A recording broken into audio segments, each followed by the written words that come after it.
हम में से बहुत सारे लोग स्टॉक मार्केट में नए हैं या इन्वेस्टमेंट शुरू करना चाहते हैं। जो लोग स्टॉक मार्केट में इन्वेस्टमेंट शुरू करना चाहते हैं या ये सोच रहे हैं मैं कहाँ से स्टार्ट करूँ, आज का ये वीडियो उन्हीं के लिए है। मेरा नाम है तरुण और आप हैं मेरे चैनल क्रिएटिव इकोनॉमिक्स पर। आज के इस वीडियो में मैं आपको गाइड करने वाला हूँ, if you are a new investor, if you are a beginner in the stock market, then how you should start. आपको कौन कौन से स्टेप लेने चाहिए अगर आप स्टॉक मार्केट में नए हैं तो।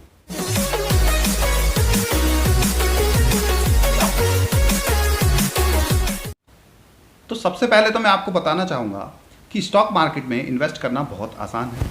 एक बहुत छोटी सी अमाउंट से, इवन फ्रॉम 1000 रुपीज़, 1000 रुपये से भी आप स्टॉक मार्केट में या शेयर मार्केट में इन्वेस्ट करना शुरू कर सकते हैं।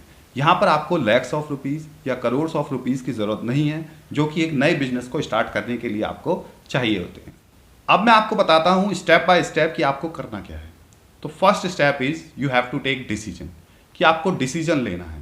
हम में से बहुत सारे लोग स्टॉक मार्केट में इसलिए इन्वेस्ट नहीं करते क्योंकि उन्हें डर लगता है। उन्हें लगता है मेरा पैसा डूब जाएगा, या फिर हम खूब सारा प्रॉफिट तो कमाना चाहते हैं लेकिन इन्वेस्टमेंट करने से डरते हैं। आप स्टॉक मार्केट में जब तक इन्वेस्ट ही नहीं करेंगे तो आपको प्रॉफिट कहाँ से होगा। अगर आप यंग हैं और आपके पास पैसे उतने नहीं हैं जितने दूसरे इन्वेस्टर्स के पास हैं, तो भी आप स्टॉक मार्केट में बहुत कम अमाउंट से इन्वेस्टमेंट कर सकते हैं। आज के इस वीडियो में मैं आपको यही बताने वाला हूँ। सेकेंड स्टेप इज दैट कि आपको शुरुआत में बहुत छोटा सा निवेश करना है। हम में से बहुत सारे लोग जब बिगिनर होते हैं तो गलत शेयर चूज कर लेते हैं या गलत इन्वेस्टमेंट कर देते हैं और बड़ी अमाउंट एक साथ इन्वेस्ट कर देते हैं।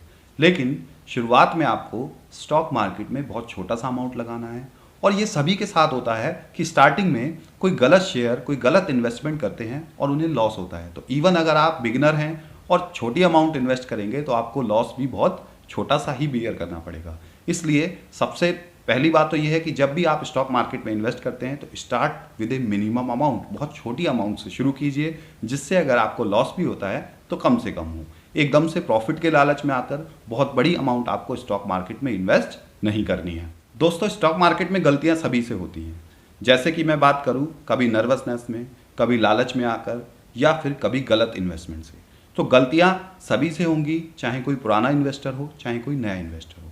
इसलिए आपको शुरुआत में छोटी अमाउंट ही इन्वेस्ट करनी है, जिससे अगर इन्वेस्टमेंट गलत भी हो जाती है तो आपको उतना लॉस बियर ना करना पड़े। अब बात आती है कि स्टॉक मार्केट में इन्वेस्ट करने के लिए आपको किस किस चीज़ की ज़रूरत पड़ेगी। तो सबसे पहले तो आपका एक सेविंग अकाउंट होना चाहिए, उसमें कुछ मनी होनी चाहिए, विटामिन एम होना चाहिए, वो आप स्टॉक मार्केट में इन्वेस्ट कर सकें। दूसरी चीज़, आपके पास होना चाहिए डीमैट एंड ट्रेडिंग अकाउंट। अगर मैं बात करूँ डीमैट और ट्रेडिंग अकाउंट की, तो डीमैट अकाउंट वैसे ही है जैसे आप अपने सेविंग अकाउंट में पैसे रखते हैं, या आप अपने बैंक के लॉकर में गोल्ड या कुछ अपने कीमती सामान रखते हैं। जैसे आप अपने कबर्ड में कपड़े रखते हैं, ऐसे ही आप अपने शेयर्स डीमैट अकाउंट में स्टोर कर सकते हैं। अब डीमैट अकाउंट में शेयर स्टोर करने के लिए आपको शेयर्स खरीदने और बेचने भी पड़ेंगे। ठीक है, शेयर्स खरीदने और बेचने के लिए आपको ज़रूरत होती है एक ट्रेडिंग अकाउंट की। ट्रेडिंग अकाउंट और डीमैट अकाउंट दोनों आप एक ब्रोकर से खुलवा सकते हैं, क्योंकि स्टॉक मार्केट में इन्वेस्ट करने के लिए आप डायरेक्ट इन्वेस्टमेंट नहीं कर सकते, आपको ज़रूरत पड़ती है एक ब्रोकर की। मार्केट में बहुत सारे ब्रोकर्स अवेलेबल हैं जो डीमैट और ट्रेडिंग कंबाइंड अकाउंट आपको खोल कर देते हैं। इवन बहुत सारे बैंक भी मार्केट में आजकल demat account already saving account के साथ खोल कर देते हैं। तो डीमैट अकाउंट का काम है आपके शेयर्स को एक जगह स्टोर करके रखना। जो भी शेयर्स आप खरीदोगे आपके डीमैट अकाउंट में स्टोर रहते हैं। जबकि ट्रेडिंग अकाउंट का काम है कि उस ट्रेडिंग अकाउंट के थ्रू आप ऑनलाइन वर्चुअली शेयर्स को खरीद या बेच सकते हैं। मार्केट में बहुत सारे ब्रोकर्स अवेलेबल हैं, जैसे मैं बात करूं जिरोदा, अपस्टॉक्स, आईसीआईसीआई बैंक, ठीक है, एक्सिस। ये सारे ब्रोकर्स के थ्रू आप ट्रेडिंग और डीमैट एक कंबाइंड अकाउंट खुलवा सकते हैं। आपको कुछ भी नहीं करना होता है, उसमें एक छोटी सी केवाईसी होती है और 2 या 3 दिन में आपका डीमैट अकाउंट खुलकर रेडी हो जाता है।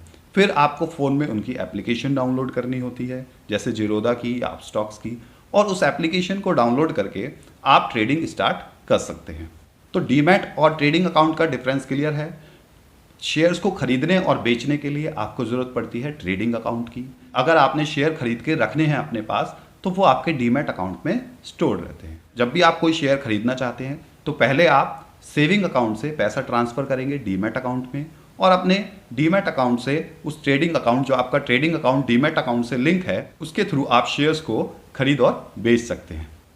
अब दोस्तों मार्केट में बहुत सारे ब्रोकर्स अवेलेबल हैं, लेकिन सभी ब्रोकर्स का जो ब्रोकरेज चार्जेस है वो डिफरेंट होते हैं। अगर आप एक नए इन्वेस्टर हैं तो आपको किसी इस तरह के ब्रोकर्स को चूज करने की ज़रूरत नहीं है, क्योंकि ये ब्रोकर्स आपसे ट्रेडिंग चार्जेस बहुत ज़्यादा लेते हैं। मार्केट में कुछ डिस्काउंट ब्रोकरेज हाउस भी हैं, जैसे कि बात करूँ जिरोदा की या अपस्टॉक्स की। उनके थ्रू अगर आप स्टॉक मार्केट में इन्वेस्ट करते हैं तो आपका बहुत मिनिमम सा चार्ज देना पड़ता है, जो कि ना के बराबर होता है, और एक आप मिनिमम अमाउंट से इन्वेस्ट करना शुरू कर सकते हैं। तो फर्स्ट स्टेप इज आपको सेविंग अकाउंट होना चाहिए, दूसरा स्टेप आपको डीमैट अकाउंट खुलवाना है, और तीसरा स्टेप उस डीमैट अकाउंट से लिंक ट्रेडिंग अकाउंट से आप ट्रेडिंग कर सकते हैं with the help of application provided by your broker. जो ऐप आपको ब्रोकर प्रोवाइड करेगा अपने मोबाइल में या लैपटॉप में, आप लॉगिन करेंगे, आपको लॉगिन आईडी मिलेगी। उस लॉगिन आईडी के थ्रू आप चेक कर सकते हैं कौन सा शेयर मुझे खरीदना है, कौन सा नहीं खरीदना है। सारे ही शेयर्स BSE और NSE, नेशनल स्टॉक एक्सचेंज और बॉम्बे स्टॉक एक्सचेंज पे लिस्टेड जितने भी शेयर्स हैं वो आपको आपकी स्क्रीन पर दिखते हैं, और वहाँ से आप चूज़ कर सकते हैं कि कौन सा शेयर आपको खरीदना है या कौन सा शेयर आपको बेचना है। अब मान लीजिए आपने डीमैट और ट्रेडिंग अकाउंट खोल लिया और आपने कोई शेयर खरीद भी लिया या इन्वेस्ट कर दिया स्टॉक मार्केट में, और शुरुआत में आपको प्रॉफिट हो जाता है, ठीक है। तो प्रॉफिट होने के बाद एक गलती नहीं करनी है आपको कि आपको ओवर कॉन्फिडेंस में नहीं आना है। आपको अपने आप को ये नहीं समझना है कि मेरे को शेयर मार्केट का पूरा ज्ञान हो चुका है। दोस्तों इस मार्केट में कोई भी ऐसा शख्स नहीं है जिसको शेयर मार्केट के बारे में कंप्लीट नॉलेज हो, ठीक है। हो सकता है बाय लक आप स्टार्टिंग में प्रॉफिट कमा लें, लेकिन उस प्रॉफिट के लालच में आकर आपको बहुत बड़ी अमाउंट इन्वेस्ट नहीं करनी है या दूसरों को सलाह देनी शुरू नहीं करनी है, ठीक है, जिससे कि आप बड़ा लॉस बुक ना करें। मार्केट में ऐसे भी लोग मैंने देखे हैं जिन्होंने स्टार्टिंग में बहुत प्रॉफिट कमाया, लेकिन बाद में उनको बहुत बड़ा लॉस भी बियर करना पड़ा। दूसरी तरफ अगर आपको मार्केट में लॉस हो जाता है तो उस लॉस से पैनिक नहीं करना है, या फिर ये नहीं समझना है कि लॉस होने के बाद ये शेयर मार्केट तो मेरे काम की नहीं है, डीमोटिवेट नहीं होना है, या फिर ये तो एक सट्टा बाजार है, इससे किसी को कोई बेनिफिट नहीं होता। मार्केट में लॉस भी होता है और प्रॉफिट भी होता है। बात होती है कि आप कितना पेशेंस रख पाते हैं। जो आदमी मार्केट में जितना ज़्यादा पेशेंस रखता है उसको उतना ही ज़्यादा प्रॉफिट मिलता है। छोटे से प्रॉफिट को देखकर एक्साइटमेंट में भी नहीं आना है, छोटे से लॉस को देखकर डिमोटिवेट भी नहीं होना है। तो आज के इस वीडियो में मैंने आपको बताया कि कैसे आप एक बहुत छोटी सी अमाउंट से, अगर आप एक नए इन्वेस्टर हैं, तो शेयर मार्केट में इन्वेस्ट करना शुरू कर सकते हैं। वीडियो अगर अच्छा लगा है तो लाइक का बटन जरूर प्रेस कर दीजिए। चैनल को अभी तक सब्सक्राइब नहीं किया है तो जल्दी से जल्दी सब्सक्राइब कीजिए, जिससे लेटेस्ट इन्फॉर्मेशन आपको मिल सके। Thank you. Thanks for watching creative economics.